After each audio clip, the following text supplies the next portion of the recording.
창세기 32장 22절에서 32절까지에 있는 말씀 가지고 오늘은 야곱의 위기라는 제목으로 주일 말씀을 선포하겠습니다. 우리는 그 보이는 현실과 보이지 않는 영적인 현실 속에 살고 있습니다. 그래서 때때로 우리 하나님께서는 우리의 막힌 영적인 문제를 해결하기 위해 현실의 상황을 위기로 몰아가실 때가 있습니다. 그러니까 다 믿는 사람들이 경험하는 일들입니다. 지금 한국에는 여러분 잘 알다시피 초비상입니다. 매일매일 그냥 매스컴을 통해서 우리가 듣고 있습니다. 이 코로나 바이러스로 인해서 온 국민이 어려움을 겪고 있습니다. 생각지도 않았던 그 일들이 일어나서 어떤 분들은 그것 때문에 큰 고통을 받고 또 어느 지역에는 거의 패닉 현상까지도 겪고 있습니다. 자, 이렇게 인간은 전혀 예기치 못한 어려움을 겪을 때마다 진정한 도움의 근원이 환경이나 물질이나 사람에게 있지 않다는 것을 깨닫게 됩니다. 따라서 위기를 어떻게 당하지 않느냐, 그런 것도 중요한 일이지만 이미 내게 닥친 위기를 어떻게 극복하느냐, 이게 참 중요한 일입니다. 그래서 무엇보다 위기 때 침착해야 되고 지혜로워야 될 줄로 믿습니다.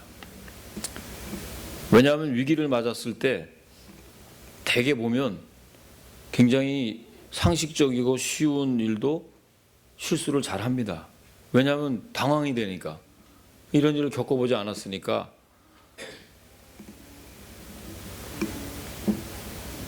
야곱에 대한 이야기는 우리가 잘 아는데, 야곱은 지금 그 에서와의 갈등을 해결하기 위해서 가능한 조치를 다 취해봅니다. 참 인간적으로 볼 때는 참 지혜가 있는 사람이에요. 그 기질이 얼마나 대단합니까? 조금 성경을 아시는 분들은 여기까지 지금 에서한테 자기의 이 고향으로 돌아오기 전까지 삼촌인 라반의 집에서 했던 야곱의 행동을 한번 보십시오. 이 보통 이 비즈니스 머리가 잘 돌아가는 사람이 아니잖아요. 그러니까 그런 것들이 다 나쁜 거는 아닙니다. 그래서 가능한 한 할 수 있는 조치를 다 취하는 것이 위기 때 필요해요. 아멘이십니까, 여러분? 그냥 무조건 기도해라, 이게 아니라 할 수 있는 자기의 조치들을 취해야 되는 겁니다. 왜냐하면 그런 가능한 한 조치를 취할 때 기적을 일으킬 수 있는 동인이 될 수 있습니다. 자, 가령 우리 예수님께서 광야에서 많은 사람들이 지금 배가 고파 있을 때 제자들에게 뭐라 그랬어요? 누가 너희 가지고 있는 것이 뭐가 있냐 물어봤더니 보리떡 5개하고 물고기 2마리가 있습니다. 그때 그것을 가지고 주님이 축사하시고 기적을 베푸셨어요.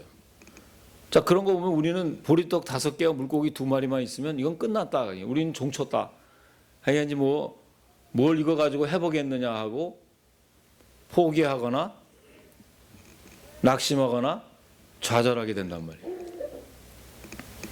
어쨌든 이 야곱은 자기가 할 수 있는 가능한 조치를 한번 다 해봅니다. 그래서 제일 먼저 뭘 했냐면 형 에서에게 줄 예물을 딱 택했어요. 그래서 13절에 나오는데 야곱이 거기서 밤을 지새고 그 소유 중에서 형 에서를 위하여 예물을 택하니, 에서와의 갈등을 좀 해결하기 위해서 자기 소유의 일부를 택해 한번 보내봅니다. 왜 보냈을까요? 조금 형님의 마음이 누그러지지 않을까 하는 인간적인 생각이에요. 사람이 또 뭘 또 받으면 그렇잖아요. 기특하네 그놈. 그럴 수도 있고, 그래도 빈손으로 오는 것보다 지가 잘못한 건 알았나 보지, 그렇게 생각할 수 있지 않겠어요? 하는 거는 인간적인 방법을 써보는 거예요. 그랬는데 영 야곱의 마음이 편치가 않은 거예요. 그러니까 두 번째는 누굴 보내냐면 자기 아내, 두 아내와 두 여종, 그리고 11명의 아들과 모든 소유를 야폭 나루에서 건너보냅니다. 두 번째. 1차적으로 보내고 또 두 번째 보내고. 그러니까 자기가 그만큼 정성을 들인다는 걸 또 보여주는 거예요. 이런 노력, 인간적으로 보면 참 잘하는 거죠. 그래도 처세술이 있는 거예요. 그래도 뭔가 이렇게 거기에다 대고 자기를 혹시 죽이지 않을까라는 그런 두려움과 공포가 조금 희석되지 않을까 하는 그런 인간적인 생각. 자, 오늘 우리가 지금 읽은 본문은 그렇게 저렇게 해봤는데 해결의 기미가 보이지 않는 거예요. 본인 생각할 때. 아무리 생각해도 에서가 원래 그 칼을 잘 다루는 사람이고 400명의 그 수하들과 함께 자기가 한 일이 있거든요. 장자권도 뺏었지. 그리고 그냥 아무래도 그 형의 기질을 보면 자기 목 치는 거는 이건 당연한 수순이다. 이렇게 생각을 하고 나면 이 공포심이 떠나지가 않는 거예요.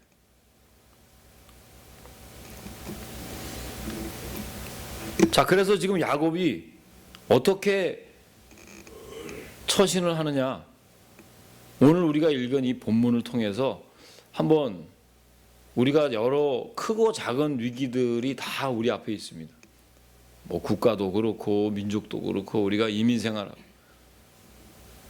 우리 이민 1세뿐만 아니라 2세들도 마찬가지로 지금 다 나름대로 분명하지 않는 내 앞에 여러 가지 일들 때문에 지금 심각한 심령 상태에 빠지신 분들이 많습니다. 자, 오늘 야곱이 어떻게 이 위기를 막고 이 위기를 어떻게 해서 통과했는지를 한번 살펴보면서 우리의 신앙에 다시 한번 재충전을 받는 시간이 되길 주의 이름으로 축원합니다. 자, 첫 번째 야곱의 위기는요, 천사와 씨름을 하는 장면이 전개됩니다. 다 함께 24절을 읽어보겠습니다. 자, 시작.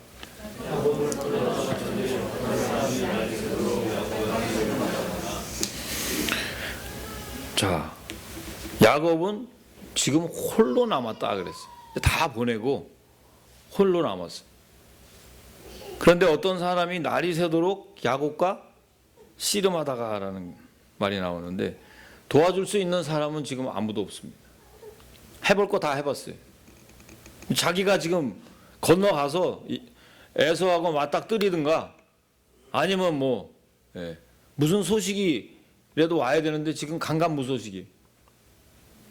세상에 자기가 혼자라는 사실을 딱 깨달을 때 되게 많은 사람들이 낙심하게 되고 절망하게 됩니다. 야, 내가 이거 내 주위에 아무도 없구나. 결국 나 혼자 일어나야 되는데 참 고달프구나 인생이. 거의 자포자기에 이른단 말이에요. 그러니까 마지막으로 선택할 수 있는 방법이 없었어요. 그러니까 하나님을 의지하는 거예요. 이 절망과 자포자기 끝에 누가 계셨느냐면 하나님이 계셨어요. 그래서 야곱은 이 위기 속에서 밤새도록 씨름하지 않고서는 방법이 없었습니다. 즉 기도하지 않고서는 이 위기를 어떻게든지 극복할 수 있다는 방법이 생각나지가 않았던 거예요. 그런데 문제는 하나님께 이렇게 인정받는 일은 그냥 금방 이루어지지 않는다는 것입니다. 홀로 하나님과 더불어 많은 시간을 갖는 것이 그분을 알 수 있는 것인데, 기도의 영속성을 말합니다. 여러분, 우리가 어려울 때 기도를 합니다만 대개 기도를 하다가 말아버리는 경우가 많습니다. 근데 여기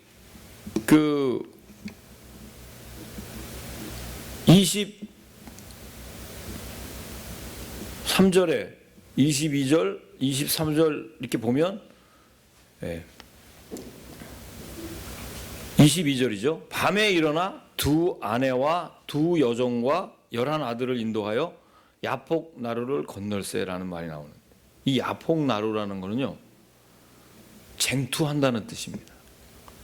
대부분 주석가들이 이걸 다 기도로 해석을 했는데, 천사는 30절 말씀에 좀 넘어가면 하나님이라고 했습니다.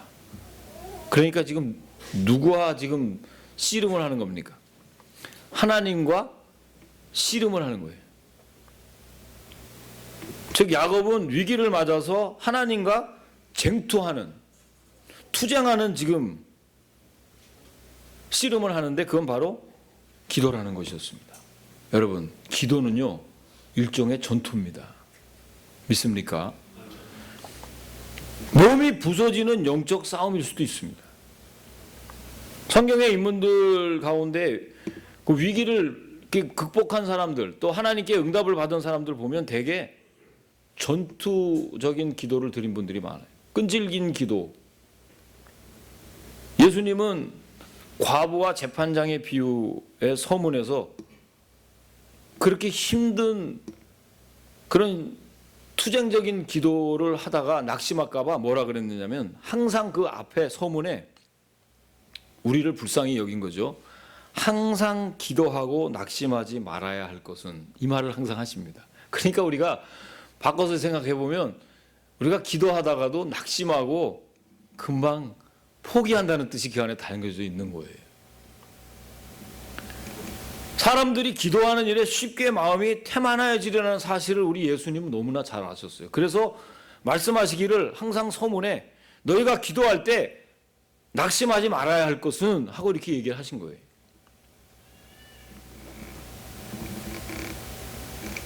자, 이 불의한 재판관에 나가서 기도를 했던 간청했던 그 과부를 보면요, 전혀 가망성이 없는 여인이었습니다. 이 사람은 불의한 재판관을 움직일 만한 영향력도 없는 여자였어요. 힘도 없고 모든 소망이 끊긴 여자였는데, 이분에게 가지고 있는 것이 하나 있었는데요, 이 지칠 줄 모르고 끈기를 가지고 계속 강청했다는 거예요. 그 불의한 재판관에게. 그러니까 나중에 불의한 재판관이 어떻게 해요? 밤낮 자기한테 찾아와서 간청을 하니까 나중에는 들어주지 않습니까? 문제를 해결했단 말이에요. 그 외에도 여러 번 우리 예수님께서 비유를 들어주셨어요. 밤중에 찾아간 벗의 비유도 그렇고, 여러분 잘 아시는 대로 수로보니게의 여인이 예수님을 찾아왔을 때도 예수님은 뭐라고 대답하셨습니까? 내가 이스라엘 외에는 보냄을 받은 자가 없다 그랬어요. 진주를 개에게 던지는 것이 마땅치 않다고 문전박대하듯이 말씀을 했어요. 이건 정말 수치스러운 얘기죠. 그런데도 불구하고 그 수로보니게 여인은 개라고 불려도 좋으니까 내 딸아이를 고쳐달라고 간절히 기도합니다. 간청합니다. 그 끈질기고 겸손한 그 여인에게 예수님께서 뭐라 그랬어요? 여자여, 내 믿음이 크도다. 내 소원대로 되리라. 자, 이렇게 끈질긴 기도에 하나님이 응답하셨다는 거예요. 여러분, 산상수훈에 나와 있는, 우리가 보통 이제 사순절 기간도 되고, 이제 여러분 이제 기도에 어떤 그 동기를 부여하기 위해서도 그런 말씀을 드리는 거지만, 주님께서 산상수훈에 말씀하신 그 기도의 단계를 보면 참 우리가 다시 생각해 봐야 돼요. 구하라 그러면 주실 것이요, 찾으라 그러면 찾을 것이요, 문을 두드리라 그러면 열릴 것이다 그랬어요. 구하는 이마다 받을 것이고, 찾는 이마다 찾을 것이고, 두드리는 사람들마다 열릴 것이라고 계속 기도에 대한 발전적인 단계를 설명해 주셨어요. 그러니까 한 번으로 끝난다는 것이 아니라는 거죠. 여러분, 한번 우리는 어쩔 때 진짜 은혜 받아가지고 내가 이 일을 도저히 해결할 수 없는 위기를 맞아가지고 또 때로는 내가 다시 한번 내가 좀 영성을 새롭게 해야 되겠다는 마음을 가지고 기도하는데 구해봤어요. 근데 별 신통치가 않아. 그럼 포기합니다, 여러분. 찾아보기도 해봐요. 구하라, 찾으라, 두드리라. 기도의 발전 단계를 얘기해. 만약에 엘리야를 한번 또 생각해 볼까요? 엘리야가 여러분 한 번 딱 간구하고 말았습니까? 얼마나 많이 기도를 했으면 그 자기의 그 이 무릎 사이에 머리가 박힐 정도로 기도했다 그랬어요. 한 번 간구하고 중단했다 그러면 하늘은 그의 나약한 기도에 대해서 응답하지 않을 수도 있어요. 비가 안 올 수도 있다는 거예요. 만약에 야곱이 한밤중에 이 기도를 중단하였다 그러면 아마 에서를 만나서 목숨을 부지할 수 없을 수도 있어요. 그냥 에서가 하라는 대로 그냥 한번 가보자. 그리고 그냥 갔다 그러면 아마 목이 날아갈 수도 있었을 거예요. 사랑하는 여러분, 여러분도 크고 작은 위기 앞에서 끈질긴 기도를 하시길 주의 이름으로 축원합니다. 포기하지 마십시오. 내가 이거 내 힘으로는 이게 도저히 감당할 수 없을 때, 이거 나 혼자밖에 이거 해결할 수밖에 없다라고 생각할 때 생명을 걸어 보셔야 돼요. 끈질긴 기도를 하셔서 하나님께 응답 받으시기를 주의 이름으로 축원합니다. 그것이 필요한 거예요. 자, 그리고 두 번째는요. 이 야곱의 위기는 허벅지 관절이 부러졌습니다. 이것도 굉장한 얘기죠. 환도뼈라고 그랬는데 지금 이 개역 성경엔 전부 허벅지 관절이라고 나와 있습니다. 25절을 한번 읽어봅니다. 25절 말씀 시작. 자기가 야곱을 이기지 못함을 보고 그가 야곱의 허벅지 관절을 치매 야곱의 허벅지 관절이 그 사람과 씨름할 때 어긋나더라 그랬어요. 자, 야곱이 하나님과 씨름하는 동안에 먼동이 터오자 하나님께서 이 천사가 이제 날 보내달라고 그래요. 자, 그런데 야곱이 뭐라 그랬느냐면 아닙니다. 당신이 나를 축복하지 않으면 내가 당신을 보내줄 수가 없습니다 라고 대답을 했어요. 이때 하나님께서 야곱에게 이길 수 없다는 것을 알고 야곱을 축복하셨어요. 자, 여기까지만 보면 이거 어떻게 하나님이 뭐 인간을 지는 수도 있나? 그렇게 생각할 수 있잖아요. 여러분, 하나님이 인간에게 지겠습니까? 말도 안 되죠. 하나님이 어떻게 야곱보다 힘이 없겠습니까? 여기서 허벅지 관절을 치고 그 사람과 씨름할 때 어긋났더라라고 하는 것은요, 일단 하나님께서 야곱을 불쌍히 여겼다는 거예요. 긍휼히 여겨서 그 야곱의 기도를 외면하지 않고 들어주셨다는 뜻입니다. 아멘이십니까, 여러분? 그러니까 하나님은 이미 야곱에게 하나님의 복을 받을 상속자로 예비하셨어요. 그래서 그 자격을 구비하기 위해서는 반드시 필연적인 과정을 거쳐야 되는데 이 야곱의 기질과 야곱의 이 모든 성격 가지고는 하나님의 축복을 받을 그런 상속자가 되기에는 아직 부족이었다는 것입니다. 사랑하는 여러분, 우리도 마찬가지예요. 하나님께서 우리 교회라는 것은 여러분을 모두를 얘기하는 거예요. 여러분에게 축복을 해주시기 위해서 이미 예비하신 하나님의 자녀들입니다. 믿습니까? 그런데 여러분들이 그런 자격을 구비하기에 필연적으로 거쳐야 될 과정이 있는데 그걸 거치지 않으면 하나님이 복을 줄 수가 없는 거예요.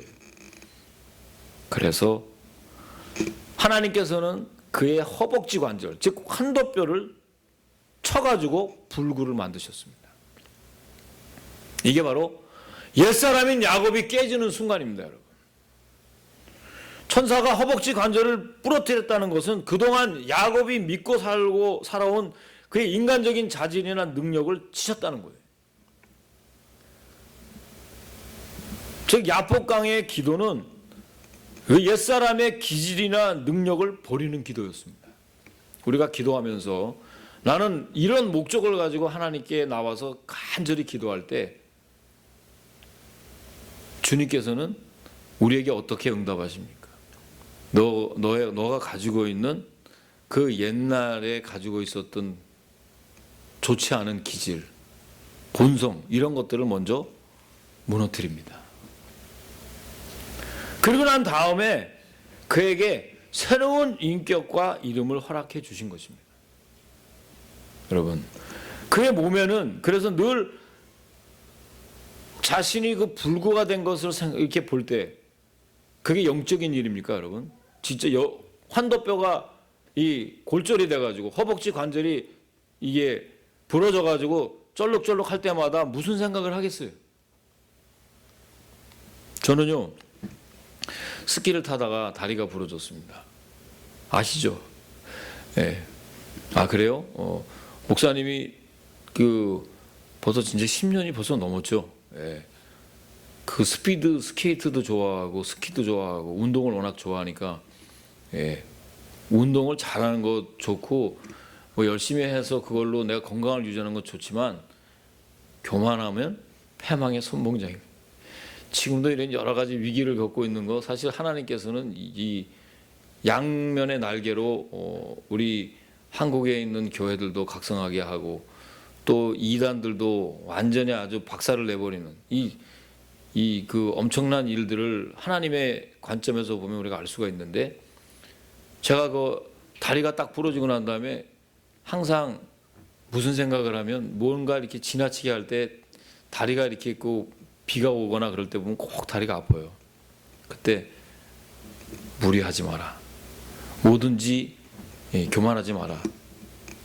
이 교만함은요 패망의 선봉장입니다. 뭐 어느 곳에서 마찬가지. 내가 지금까지 아무리 잘했다 그래도 내가 교만한 마음으로 이 자리에 섰다 그러면 하나님 말씀의 은혜를 받지 못합니다. 또 하나님 말씀이 제대로 선포되지가 못합니다. 그러니까 야곱의 몸에 늘 하나님의 주권을 인정하고 그 은혜를 기억하게 하는 그 상처를 남겨두셨다는 거예요. 이게 바로 허벅지 관절을 치신 거예요. 그러니까 여러분, 내가 허벅지 관절이 지금 위골이 됐다고 하는 것은 하나님의 축복의 전주곡이라는 사실을 여러분 아셔야 돼요. 기도라는 것은 요식행위가 아닙니다.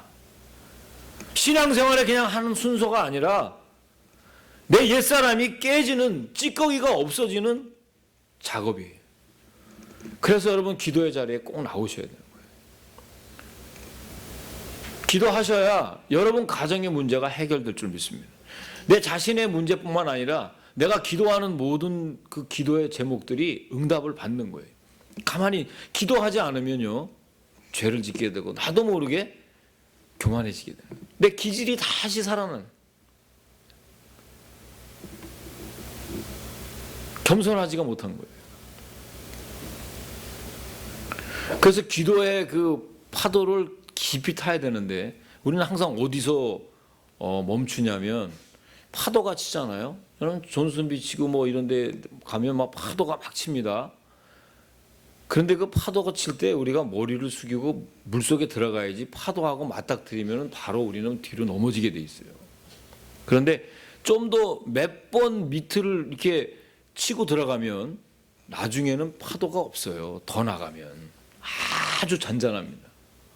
그 앞에서 난리치죠. 거기를 지나가면 파도가 없어요. 거의 편안한 바다가 많습니다. 그런데 우리가 거기서 다 좌절하고 낙심하고 이거 도저히 거기서 부딪혀가지고 어떻게 할 줄 모르는 그런 그 교만 때문에 나도 모르게 죄인들의 길에 서게 되고 악인들의 꾀를 따라가게 되고 오만한 자의 자리에 앉게 되고 특히 영적인 교만은 정말 꼴불견. 여러분 지금 보세요. 이 영적인 교만이 아니라 이단들이 하는 거 보십시오, 여러분. 아니 협조하라 그랬는데 협조를 해야지. 지금 일사천리로 협조해도 지금 될까 말까 하는데 그 베일에 쌓여 있잖아요, 여러분. 까도 막 이상한 일만 자꾸 나오잖아요. 이게 이단의 특징입니다, 여러분.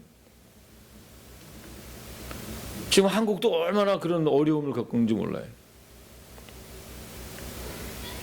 거듭나야 됩니다. 정말로 우리 대한민국도 어떤 그 이번 어려운 일을 통해서 하나가 되어야 되고, 그리고 우리 자신도 옛사람이 버려져야 돼요. 그래서 너희는 유혹을 따라가는 썩어져 없어질 옛사람의 습관을 벗어버려요. 자, 우리 한번 옆에 분 얘기합시다. 기도하면 옛사람이 죽습니다. 예. 예. 그 옛사람을 가지고 있어서는 예? 앞으로 나갈 수가 없는 거예요. 그래서 신앙생활에 그냥 이번 순서니까 사순절이 왔으니까 그냥 기도해야 되겠다, 이게 아니라 이번 기회를 통해서 꼭 반드시 교회가 아니라도 좋습니다. 여러분 혼자 있는 시간이 많아요. 얼마나 혼자서 우리 인터넷을 많이 해요. 다들 자기만의 시간들이 다 있잖아요. 예. 우리 한번 지난번에도 우리 서로 디스커션 했는데 이 유튜브가 문제야. 유튜브의 파도를 타면 예, 이게 끝나는 파도가 아니라 끝나면 뭐가 또 돌아가고 그 다음에 내가 보는 거에 그 다음 게 또 연결돼서 나와요. 그래 가만 놔둬도 오로메릭이야. 예, 뭐가 계속 나와. 그냥 거기에 빠지면은 그냥 한 시간은 자동으로 갑니다. 그리고 그 분야에 대해서는 나도 모르게 비전문가가 다 돼요. 웬만큼 거기에 가만히만 있어도. 야, 이 정말 요술방맹이잖아. 인터넷에. 이 혼자 있는 시간들이 다 많은데요. 전부 이 유튜브 이거 끊어야 내가 이 생활의 무질서 때문에 내가 안 되겠다. 그래서 우선순위를 좀 하나님 말씀을 큐티 좀 하고 그래야 되는데 그런 걸 못 한다는 이야기를 많이 나눴습니다. 여러분, 홀로 있는 시간이 필요합니다. 그 홀로 있는 시간은 바로 기도하는 시간이에요. 그 시간에 내 자신을 솔직하게 하나님과 대면하는 시간으로 맞닥뜨리면 내가 누구인지를 알게 되고, 그 기도를 통해서 여러분 새롭게 변화되는 역사가 있는 거예요. 저는 이번 사순절 기간 동안 저와 여러분들의 아직까지도 정리하지 못한 내 내면의 찌꺼기가 없어지는 시간이 되길 주의 이름으로 축원합니다. 축원합니다. 자, 그리할 때 하나님께서 비로소 야곱을 이스라엘로 축복을 해주시는 거예요. 세 번째 축복을 받습니다. 다 함께 29절 말씀을 한번 읽어보겠습니다. 29절 시작. 야곱이 청하여 이르되 당신의 이름을 알려주소서. 그 사람이 이르되 어찌하여 내 이름을 묻느냐 하고 거기서 야곱에게 축복한지라. 자, 먼저 28절을 보면은요, 그가 이르되 내 이름을 다시는 야곱이라 부를 것이 아니요 이스라엘이라 부를 것이니 이는 내가 하나님과 및 사람들과 겨루어 이겼습니다 그랬어요. 자, 이스라엘은 야곱처럼 동사적인 의미를 가진 이름입니다. 그러니까 하나님께서 야곱을 불구로 만드신 것과 새 이름을 주신 것은 패배와 승리를 동시에 알게 하려는 그의 의도가 숨어 있는 것입니다. 그러니까 우리 인간의 강한 의지가 하나님 앞에서 꺾이고 새롭게 하나님을 향하게 하신 하나님의 은혜라는 거예요. 이게 동전의 양면 같아요. 그래서 여러분 굉장히 지금 절망 가운데 있는 사람들은 바로 하나님의 은혜가 바로 목전에 있다는 뜻입니다. 내가 굉장히 큰 위기에 있는 사람들은, 영적인 위기에 있는 사람들은 영적인 축복 앞에 바로 있다는 뜻입니다. 이걸 여러분 아셔야 돼요. 그래서 한번 환난을 당하고 위기를 당할 때 그 사람의 심령이 굉장히 신앙이 좋아집니다. 그래서 때로는 우리 유스 그룹이나 또 우리 주위에 있는 우리 집사님들 좀 고생하더라도 저는 그래요. 그 일을 통해서 반드시 승리할 것이다. 그렇게 기도합니다. 왜냐하면 그걸 겪지 않으면 하나님의 그 선택된 백성으로 그런 구비하는 그 과정을 통과하지 않으면 하나님이 쓰실 수가 없어요. 주님이 쓰실 만한 합당한 그릇이 돼야 주님이 쓰시는 거 아니에요. 직장에서도 우리가 좀 쓸만한 그릇이 돼야 그에게 일을 맡기고 매니저도 맡기고 뭐 이 일도 시키지. 아무짝에 쓸모없는 사람을 누가 씁니까, 여러분? 내가 봐도 이 사람은 좀 일을 할 만한 사람이 될 때 쓰는 거예요. 하나님도 마찬가지. 우리가 하나님의 일들을 한다고 하면서도 전혀 자기 자신 하나도 챙기지 못하는 그런 심각하게 영성이 약한 사람들에게 어떻게 하나님의 일들을 맡기겠냐고. 지금 야곱이 이 절름발이가 된 상태는요, 하나님과 씨름했다고 하는 시청각인 분명한 증거입니다. 여러분들은 이런 것들이 있어야 돼요.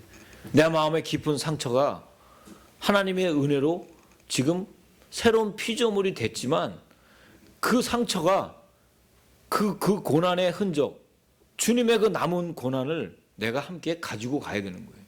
그때 어려운 일이 있을 때 주님께로 향하게 되는 거예요. 간밤에 있었던 일이 어떤 환상이나 꿈이 아니라 실제적으로 하나님이 다루었던 사건인 걸 보여준 거예요. 허벅지의 관절이 부러진 게 그냥 환상이 아니에요. 여러분, 기도는요, 과학입니다. 실제적인 여러분의 삶의 응답인 줄로 믿습니다. 기도해서 여러분 삶이 바뀌어져야 되고요. 여러분이 기도하는 기도의 제목이 그대로 응답이 되는 거예요. 반면에 야곱의 새 이름, 이 이스라엘은요, 축복의 상속자로서 새로운 위치를 입증해 주는 것입니다. 수치스러운 옛 이름은 없어지고 축복받은 자의 새 이름이 부여된 것입니다.